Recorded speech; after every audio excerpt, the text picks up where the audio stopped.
Let's forget our cell phones and enjoy the morning with Dr. Shashi Tharoor. Thank you.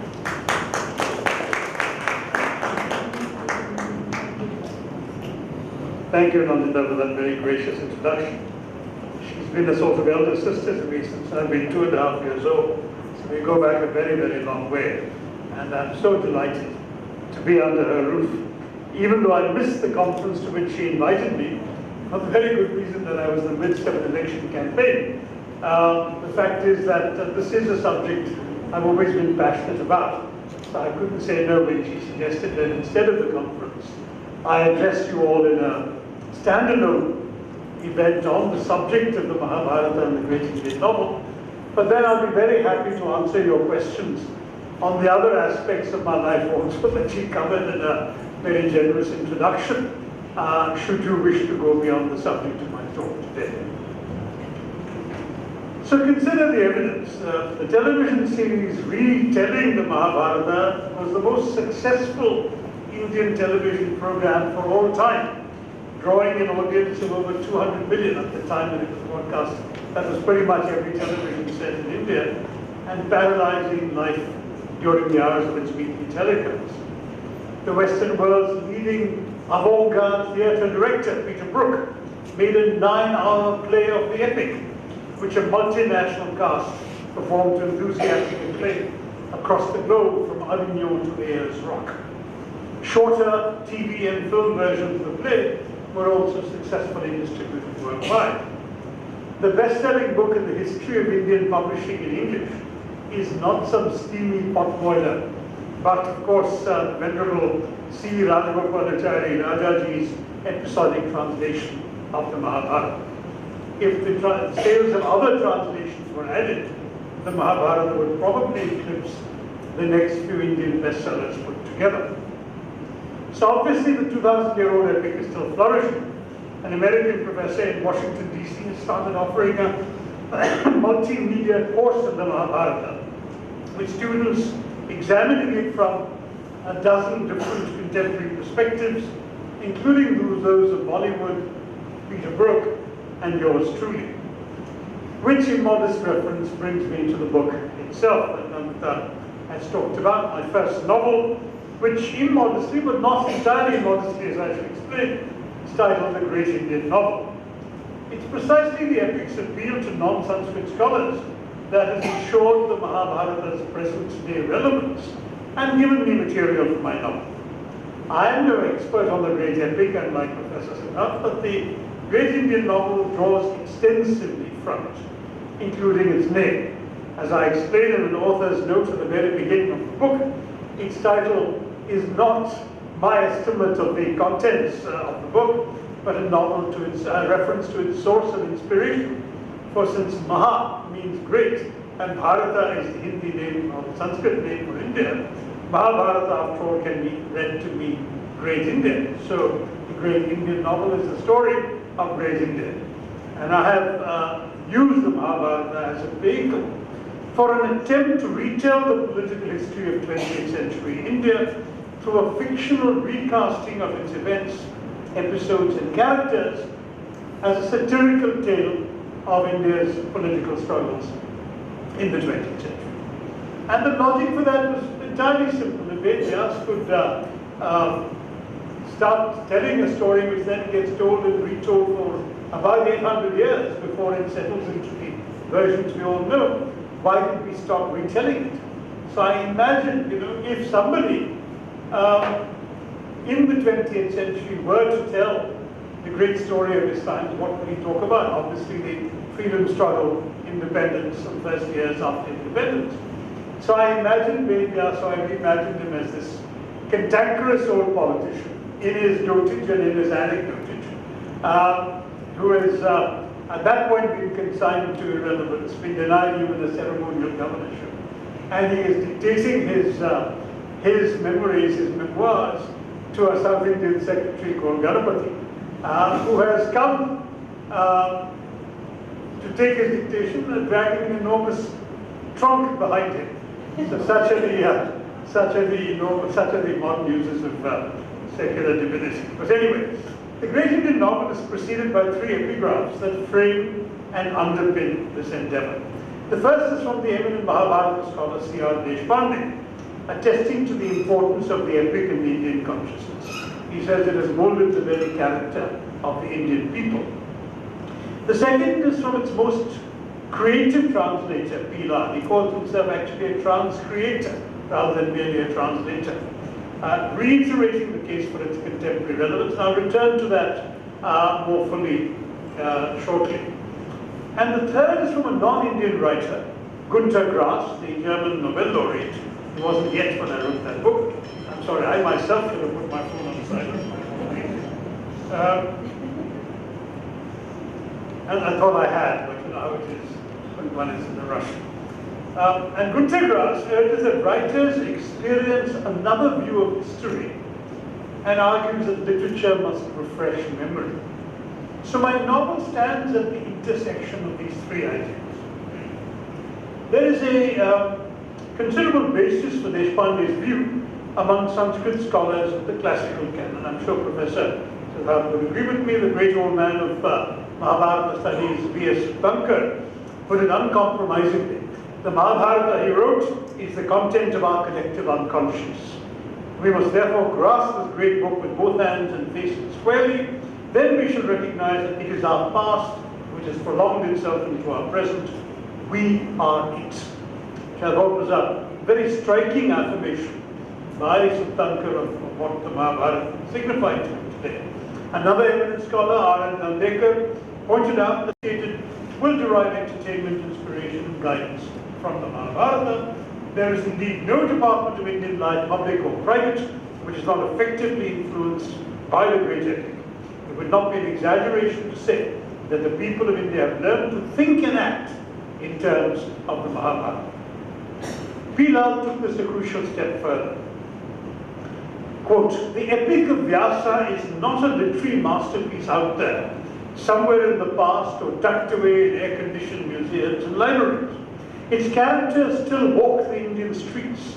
Its animals populate our forests. Its legends and myths haunt and inspire the Indian imagination.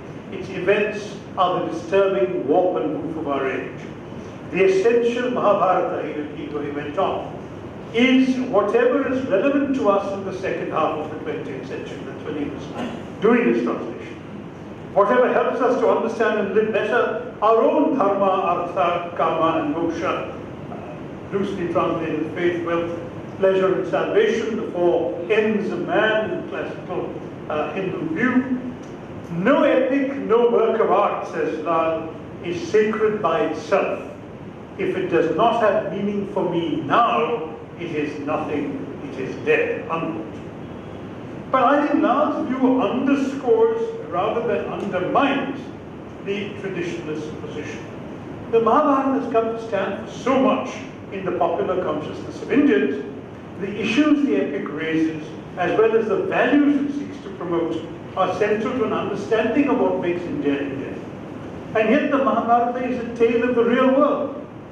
One whose heroes are feet of clay, whose stories have ambiguous ends, whose events range from great feats of honor and valor to dubious compromises, broken promises, dishonorable battles, expedient lies, even dispensable morality.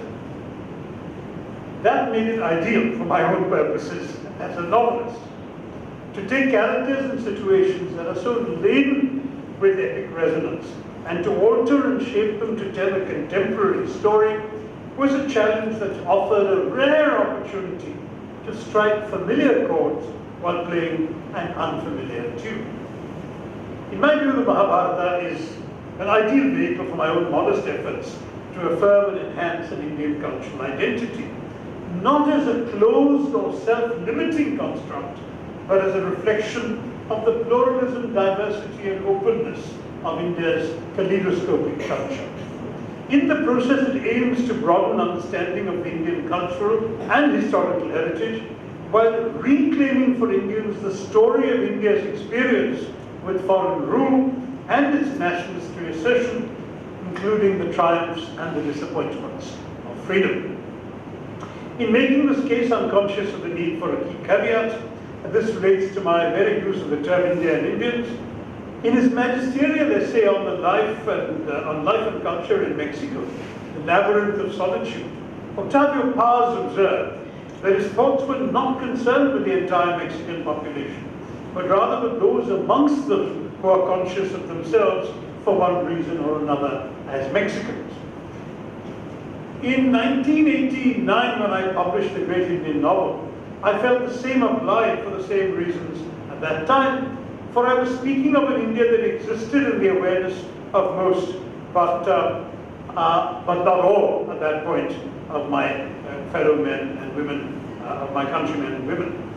Paz went on to serve as Mexico's ambassador to India in the 1960s, and I imagine that he saw an India which, very much like the Mexico he was writing about in 1950, was a country where several historical epochs and states of development and states of mind coexisted in India. I would argue at the time that I wrote the book, this was still the case. And it would be foolish as well as presumptuous at that time for me to speak for every Indian in a general notion of Indianness.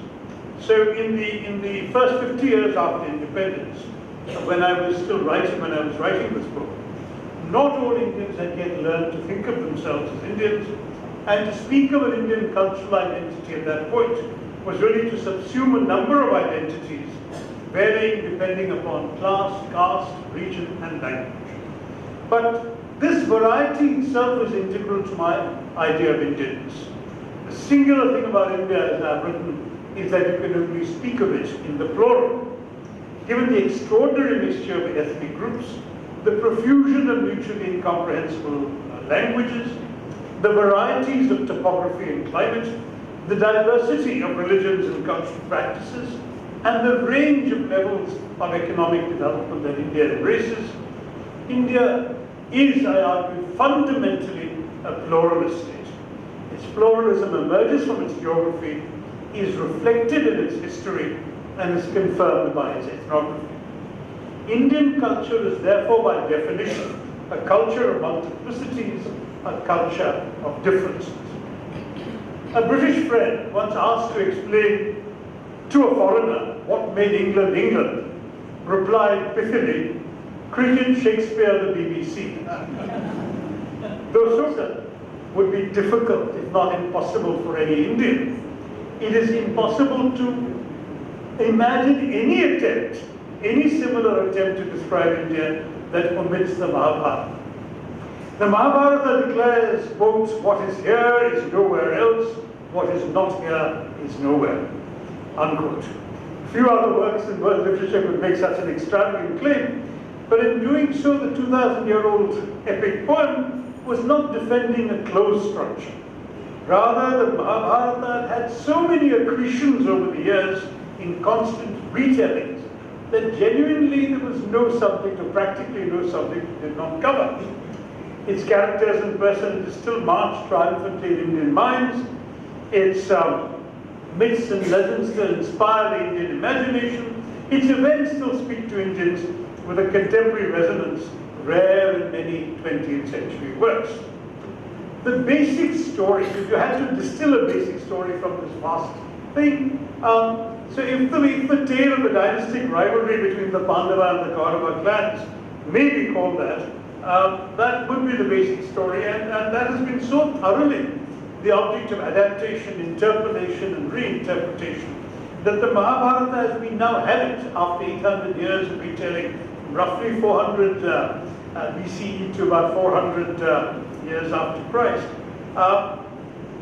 that overflows with myths and legends of all sorts, didactic tales exalting the Brahmins, fables and stories which teach moral and existential lessons, bardic poetry extolling historical dynasties, and meandering digressions on everything from law to lechery and politics to philosophy.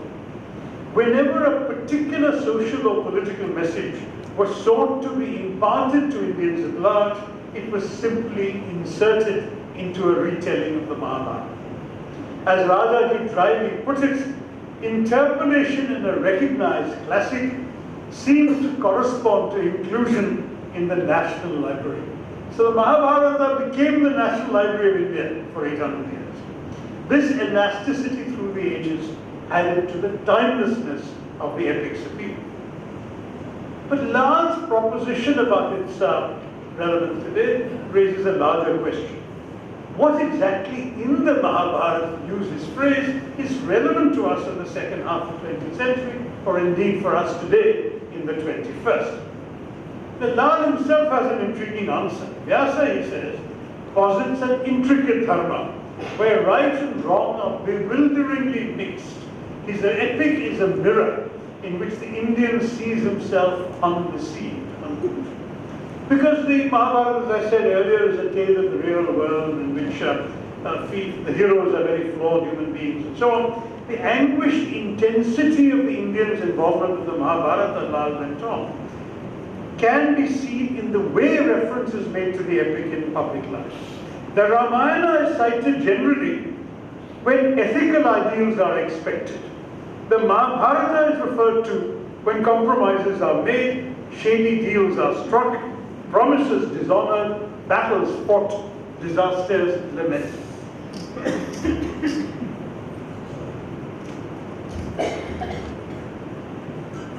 Both of us are coughing away at the podium. I don't think transmission was that far. In my case, it's probably an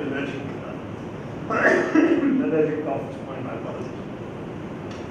And indeed, which Indian, pursuing the incessant political reports that dominate our national newspapers, has not come across references to great conflicts as Kurukshetras, heroes as Arjunas, villains as Kauravas? I remember when Mallikarjun Kharge made a speech after the Congress had been reduced to 44 seats, I think at that point, at the start of the last Lok Sabha in 2014, he said that, don't, he said to the BJP, don't take too much heart from our numbers. After all, the Pandavas were only 5. And these references are very much there in our politics. The Mahabharata is an unending source of metaphor for the rhetoric of our public debate. Indian politicians are ever ready to portray themselves as Yudhishthira, to warn overbold rivals that they are Abhimanyus trapped in Padmavyuhams of their own making, or to depict misguided senior statesmen as Bhishmas. Men who provide, as Mrs. Gandhi said of Morarji Desai, when he took a stand against her on the abolition of pity purses, men who provide a moral facade to an indefensible case are the Bhishmas of today's politics. But Lal's argument is not merely at the metaphorical level, though he dwells with great relish on similar examples.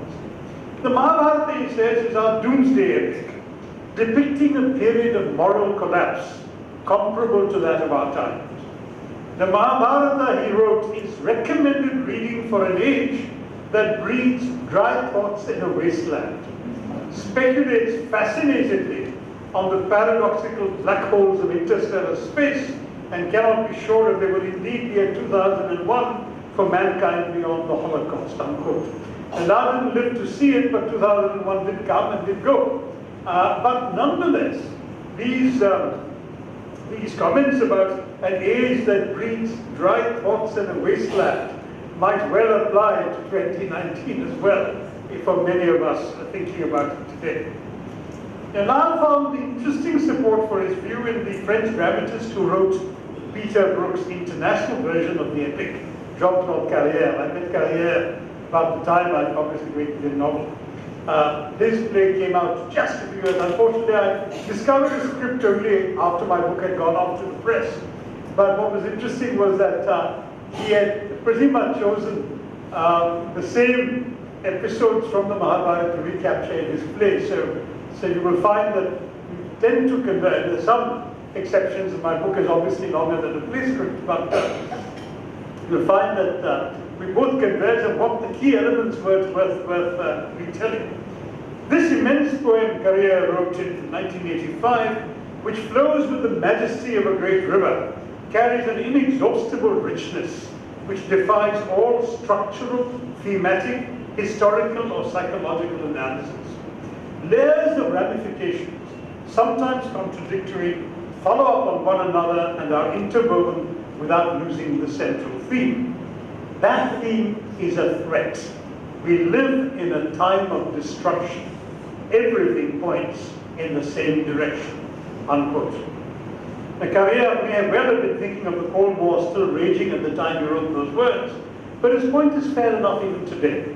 In India, erupting caste and communal conflict, terrorist and secessionist strife, police encounters, and an alarming daily toll of human lives in the aftermath of the, well, I won't go into politics on this stage, but in the aftermath of, shall we say, political events of the last 20 years, or more, 30 years perhaps, any work that speaks of a time of destruction cannot but be considered relevant. No wonder that so many contemporary poets, dramatists, and novelists, writing in every Indian language, have found inspiration in episodes of the Mahabharata, which they have retold in a variety of ways. But the message is not a purely negative one. In the face of destruction, the Mahabharata offers a valid response in the Bhagavad Gita's affirmation of disinterested action. Lal indeed argues that the Mahabharata is an epic of action, and that its core is moral. It is to show its core moral is to show the primacy of action. Now, the events of the epic as they unfold offer other straws for drowning modern optimists to clutch. And Rajaji saw the epic as pointing to the vanity of ambition and evil, and the futility of anger and hatred. C.V. Narasimhan, the distinguished son of your city, then a senior United Nations official, when he wrote his translation of the Mahabharata, went further, identifying a theme of peace and reconciliation in the Mahabharata, which had a special application in the days of the Cold War. But one could argue even more so in the days when a hot peace littered with little wars has broken out at the end of the Cold War. The late Professor Barbara Stoller Miller, Peterborough scholarly consultant on the play, declared that the purpose of the Mahabharata is to teach that good ultimately triumphs, even in a time of cosmic destructiveness. Lal himself, after focusing on the didacticism of the Bhagavad Gita, added to his analysis the point that the end of the Mahabharata underlines the futility of revengeful warfare and restores the validity of Arjuna's compassion. What do these contradictory exegeses suggest about the message of the Mahabharata in today's India? They reflect certainly the undeniable fact that the great epic, like many great epics, has the capacity to be all things to all people. The hubristic claim for the epic in its own words, what is here is nowhere else, what is not here is nowhere, was thus quite literally true over the 1,000 years that the epic took to arrive at its settled shape in around 400 or 500 AD. Whereas the classical Indian Shastras were treatises on Artha, Dharma, Kama, or Moksha, the Mahabharata uniquely was simultaneously Artha Shastra, Dharma Shastra, Karma Shastra, and Akama Shastra and Moksha Shastra. A fifth Veda, some people called it, of material and spiritual, physical and metaphysical life, but unlike the other four, a secular rather than a religious work. That is a Veda of the Indian masses. Some scholars consider the eclecticism of the epic valuable. Father Robert Antoine, a remarkable Jesuit Sanskritist, saw in the Mahabharata a mirror of Indian life throughout several centuries, a mirror in which popular beliefs, social customs, religious practice and speculation, folklore, civil and criminal law are all reflected. Unquote. Others like R.C. Dutt, who did his own version of the Mahabharata, were less charmed by it. He said that it was in the congeries of elements, it's an unattractive jumble, which obviously is not a view that I share. Either way, to distill a single absolute message from the epic as a whole seems to me a disingenuous exercise. The Mahabharata offers enough textual evidence for practically any conclusion you wish to derive from it. Look at some of the issues the epic has been cited on in recent years. The great climax of Kurukshetra and its aftermath have given the Mahabharata its standing as a tale of great war and destruction, an urgent reminder of the perils of the nuclear age. The discussion between Krishna and Arjuna and the Bhagavad Gita has been seen variously as upholding righteous war, rejecting pacifism, underlining compassion, articulating an ethic of action, and stressing the importance of duty, including caste duty. Draupadi's challenge to the male elders when she is lost by Yudhishthira in the game of dice has been hailed as a spirited battle cry for women's rights. But others have recalled that the epic, at least in its southern recension, demeans and belittles women. Apart from the fact that the wife is wagered in the game of dice itself, in C.R. Deshpande's words, the Mahabharata claims that if a man has 1,000 tongues, lives for 100 years, and does nothing except describing the faults of woman, he will die without finishing the job. That is a line from the Mahabharata. Many of the values and mores of the epic would be seen as illegal, immoral, or impractical today. Controversy still rages in the popular press over whether Draupadi really had 5 husbands. The text can be read, or has usually been read, to mean that she was married to all of them. But some have said that it supports the conservative view that she was only married to the eldest Yudhishthira, the only one whose freedom she asked for when Dhritarashtra asked her a boon. Before any inferences are drawn from that for contemporary society, there is the fact that polyamory is still practiced in some parts of India, in the Johnson-Baba region of Uttar Pradesh, for example. On the grander questions, the Mahabharata offers a variety of thoughts on the meaning of life and death. Episodes like Bhishma's death and Yudhishthira's vision of hell offer rich material, not all of it internally consistent. In fact, 20 years after I published the great Indian novel, my friend Gurcharan Das wrote a very interesting book called The Difficulty of Being Good, which is about a 400-page exegesis on moral lessons for today's society from the Mahabharata. Which brings me to my point. The Mahabharata is what you make of it. Its relevance to today's India is the relevance that today's Indians wish to see it. After all, the epic has, throughout the ages, been the object of adaptation, interpolation, reinterpretation, and expurgation by a number of retellers, each seeking to reflect what he saw as relevant to his time. Its contemporary retellings, whether B.R. Chopra's soap operatic version on television, or my version in satirical fiction, merely confirm the Mahabharata's traditional status as the repository of the national myth. This includes the stories, the ideas, the social and political customs and practices, the prescriptions and the values which the reteller considers significant to his retelling. In this sense, to retell the Mahabharata is simply to recall the kinds of stories that Indian society tells about itself. In many cultures, myths and epics both contribute to and reflect the national consciousness. India has inevitably changed in the 2000 years since the original Mahabharata was composed. What, I ask myself, would a 20th century Vedas tell about his India, about the great events of his times?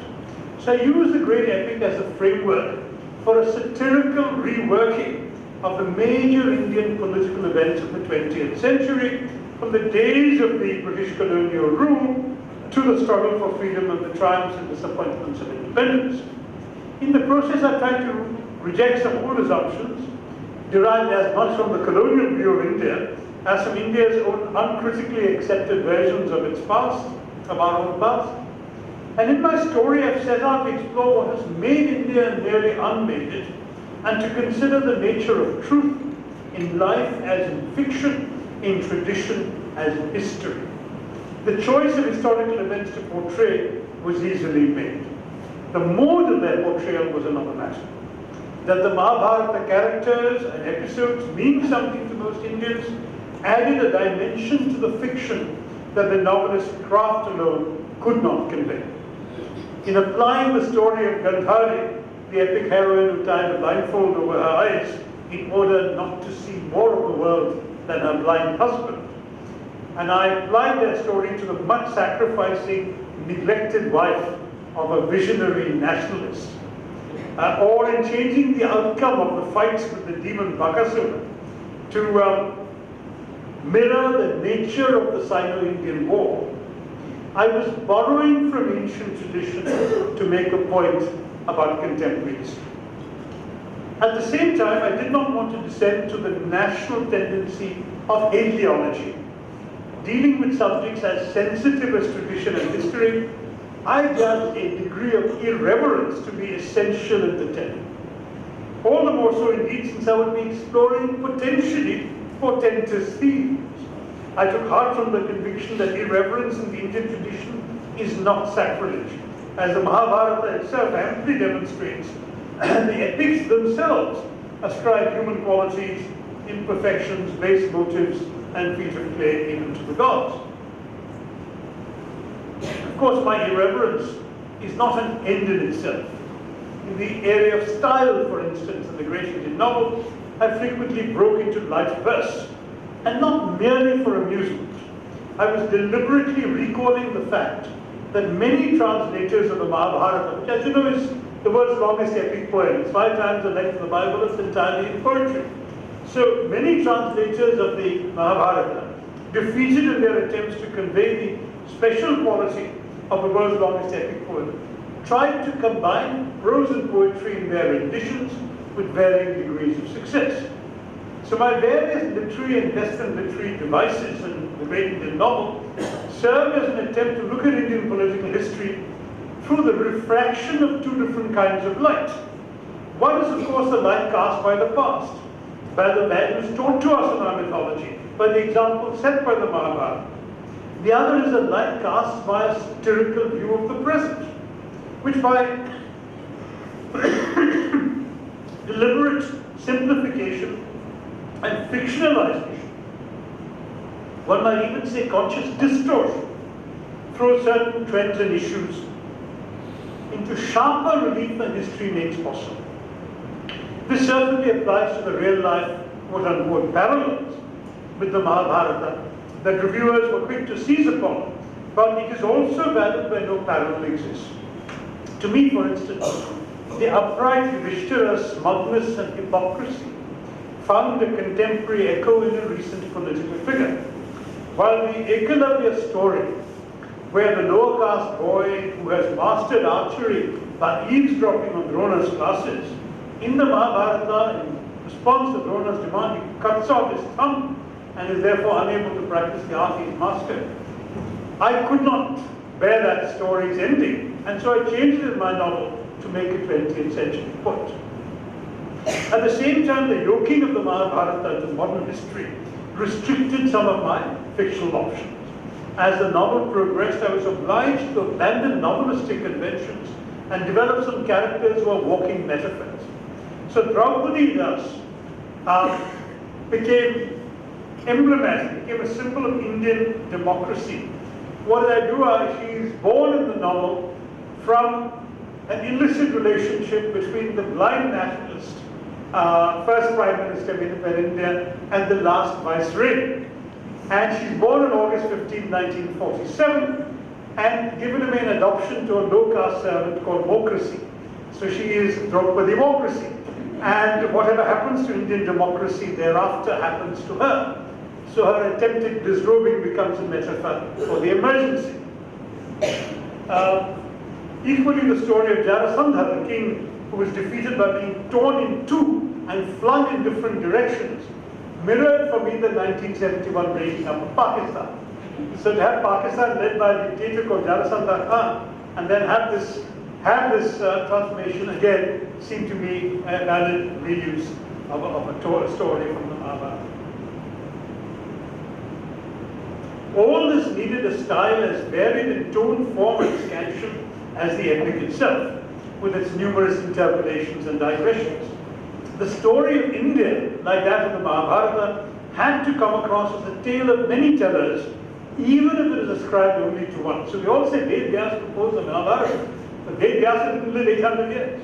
And the story that we have today is the product of 800 years of retelling. So my novel too is told by one narrator, but includes a lot of things that you couldn't possibly have known, which is part of the joy. So this is why I agree with the critic who has suggested that the great Indian novel speaks for an India of multiple realities and of multiple interpretations of reality. So I would suggest does the epic, and so does Indian culture, that elusive construct.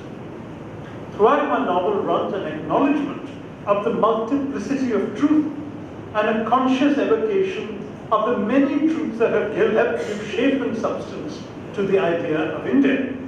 My fiction is infused in this sense with the greatness of India, of Mahabharata, a greatness that has emerged from the fusion of its myths with the aspirations of its history. My motivation is a conscious one.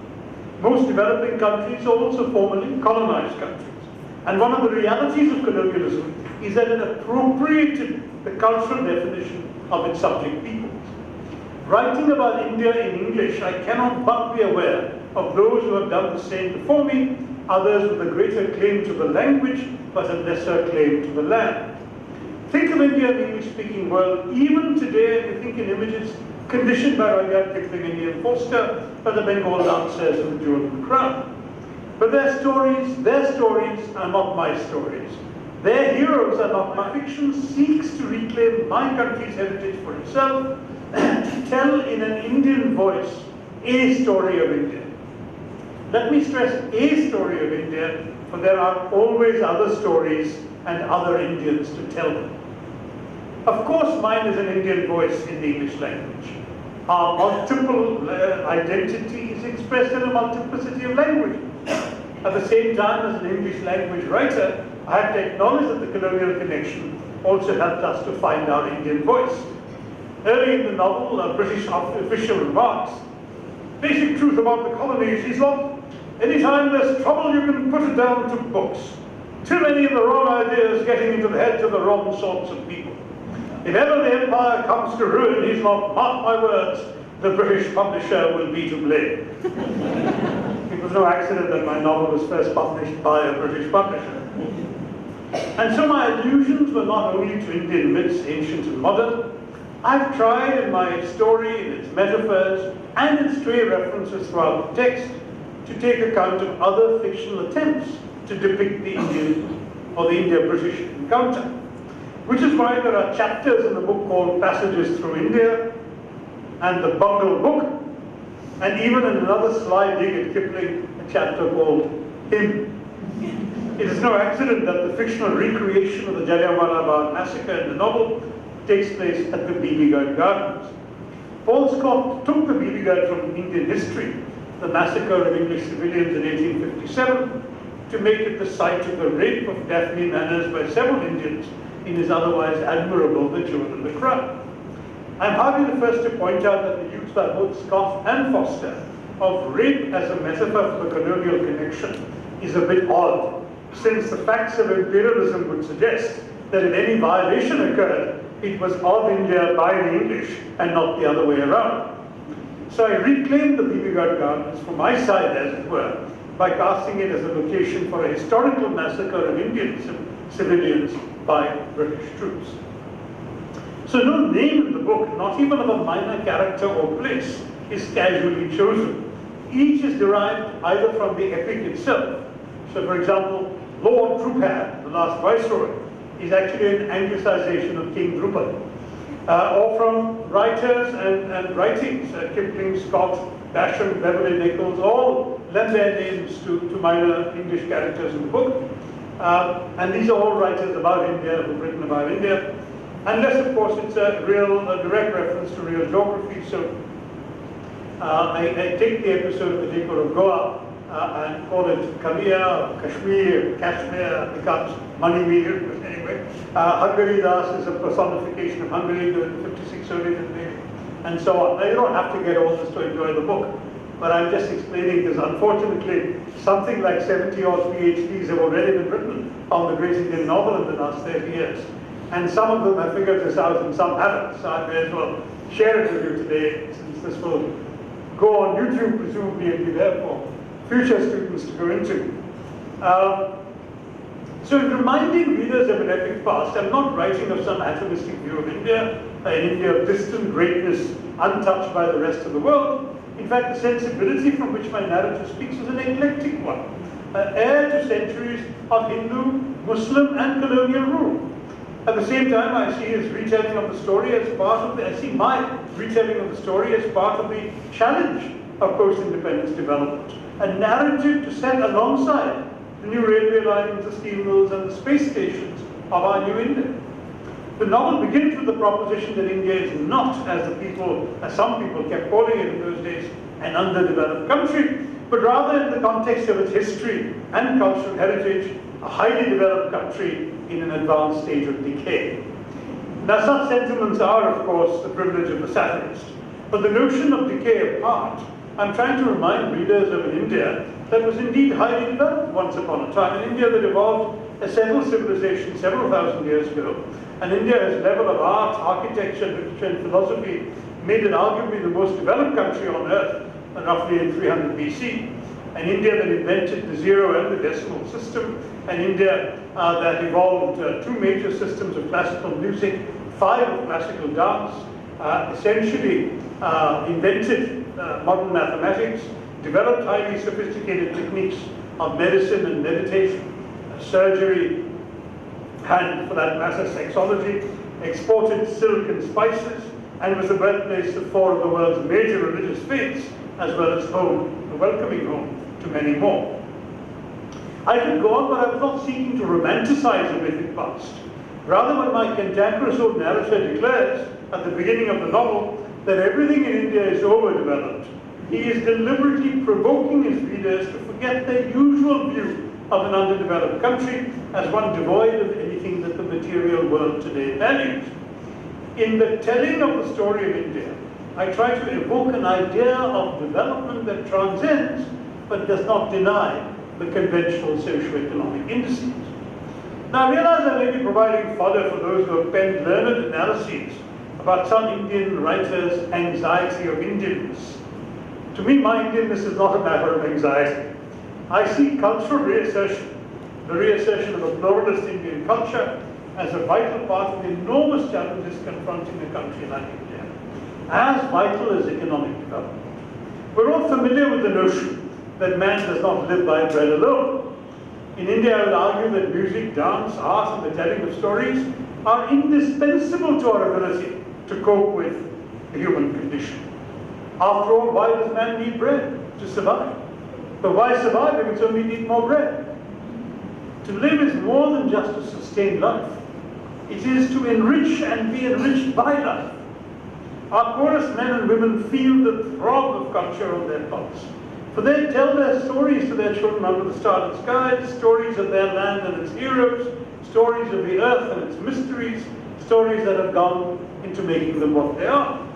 And as I suggested in my second novel, Show Business, they see and hear stories too in the flickering lights of the thousands of cinemas and the thousands of television sets in our land, where myth and escapist fantasy intertwine, and moral righteousness almost invariably triumphs with the closing credits. In India and elsewhere, there is no development without fiction. Without culture, development becomes mere materialism, a set of figures on GNP tables, a subject for economists and planners, rather than a matter of people. And if people are to develop, it is unthinkable that they would develop without culture, without song, dance, music, and myth, without stories about themselves, and in turn without expressing their views on their present lot and their future hopes. Development implies dynamism. Dynamism requires freedom, the freedom to create. Creativity is both a condition and a guarantee of culture. That is why it's worth retelling our ancient stories in new and original ways. Why literature, as Gunter Grass would have it, must refresh memory. As we hurtle into the end of the second decade of the 21st century, we need ways of remembering all that happened in the previous 20 centuries, or in India's case, perhaps the previous 35 centuries. As a novelist, I believe in distracting in order to instruct. My novels are to some degree didactic works masquerading as entertainment. I subscribe to Moliere's credo, the devoir de la comédie et de corriger les hommes en les divertissant, which means you have to entertain in order to edify, pretty much. But edify to what end? What is the responsibility of the creative artist, the writer, in a developing society? In my own novel, I've pointed to one responsibility, to contribute towards and to help articulate and to help give expression to the cultural identity, shifting, variegated, and multiple in the Indian case, of our post-colonial society. The vast majority of developing countries have emerged recently from the incubus of colonialism, which has in many ways fractured and distorted their cultural self-perceptions. development would not occur without a reassertion of identity. That this is who we are, this is what made us, this is what we are proud of, this is what we want to be. In this process, culture and development are fundamentally linked and interdependent. The task of the creative artist is to find new ways and revive old ones of expressing his or her culture, just as society strives through development to find new ways of being and becoming. In reiterating the epic, the reteller and his audience are recalling and shaping their own cultural identity. Yet it is this identity asserting quality of the Mahabharata which is also, to some observers, made it dangerous in contemporary India. For the lost generation of today, wrote the cultural commentator Chidananda Dasgupta, a generation that has become incapable of reading it in the original and too impatient even to read cultural or complete translation, the degraded version on television is still a revelation of an unexpected facet of our national heritage. In the process, David Dasgupta regretted that the votaries of Hindutva as a political ideology had laid claim to it, that one of the world's greatest and most universal epics should be reduced to the religious text of a community. The writer Sukumar Mitra, another Bengali, deploring the transfigurement of the epic into a religio-didactic spectacle, saw sinister purpose behind the TV-inspired Mahabharata revival. The message, he wrote, is that the modern Bharat must be turned again into a Dharmashetra, Kurukshetra, to regain for the saints and God's chosen community the right to perform selfless karma. In the present troubled state of Bharat, he wrote, God's agents, aided by enthusiastic Doordarshan, are stirring up 82% of the country's souls to the doom of the rest to receive their Redeemer for the re-establishment of Dharma, unquote. Now, the re-establishment of Dharma, when properly understood, in and of itself is hardly disturbing as a prospect, and I've urged this in my 1997 book, India from Midnight to the Millennium, as well as in the great Indian novel. But that was not what Mitra meant.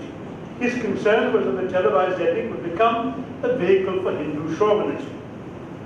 That would indeed have been worrying if true, a qualification made necessary by the fact that the TV Mahabharata was written by a Muslim dialogist, Rahi Masoom Raza, and its production values may have had more to do with Bollywood kitsch than with Hindu atavism. But in any case, there is little doubt about a national trend towards the increasing communalization of religious faith, a trend with the ancient epics are inevitably being called upon to serve. In the case of the Mahabharata, however, this is particularly ironic. During a literary reading in New Delhi in 1991, I was asked whether I was not worried about helping to revive the epic at a time when fanatics of various stripes were reasserting Hindu pride in aggressive and exclusionist terms. I responded that to me, the Mahabharata, unlike the explicitly religious Ramayana, is a purely secular epic. Its characters, with the sole exception of Krishna, are not divine. And their deeds are as human and as capable of both greatness and debasement as those of any of our contemporary heroes. And as befits a truly Indian epic, there is nothing restrictive or self-limiting about the Indian identity it asserts. It is large, it is eclectic, it is flexible, it contains multitudes. Now, I'm glad that the great Indian novel is still being reprinted and read 30 years after I wrote it, and my Indian publishers have seen fit to publish special commemorative editions of it, both on the occasion of the 50th anniversary of India's independence from British rule, and again on the 25th anniversary, the Silver Jubilee of the book's publication. So it's very much in print, I think well over 50-odd editions, and it continues to be widely available. And I'm glad to say, to be read now by a second new generation after the one that read it when it was first published. If there is a message to a book, it is certainly not the message of Hindutva. It is a message, let me say a twofold message. First, that of the need to re-examine all received wisdom about India, to question the certitudes, to acknowledge the imperfections and face them. And second, to do so through a reassertion of Dharma, defined not just as religion, but as the whole complex of values and standards, some derived from myth and tradition, some derived from our history, by which India and Indians must live. In this approach, which is of course no more and no less valid than any of those through which other conclusions have been drawn for today's India, I hope I have been faithful to the spirit of the Mahabharata, despite all the other liberties I have taken with it. And I hope, of course, to have demonstrated its continued relevance once again. Thank you. I took a lot longer than I expected, but thank you for your attention.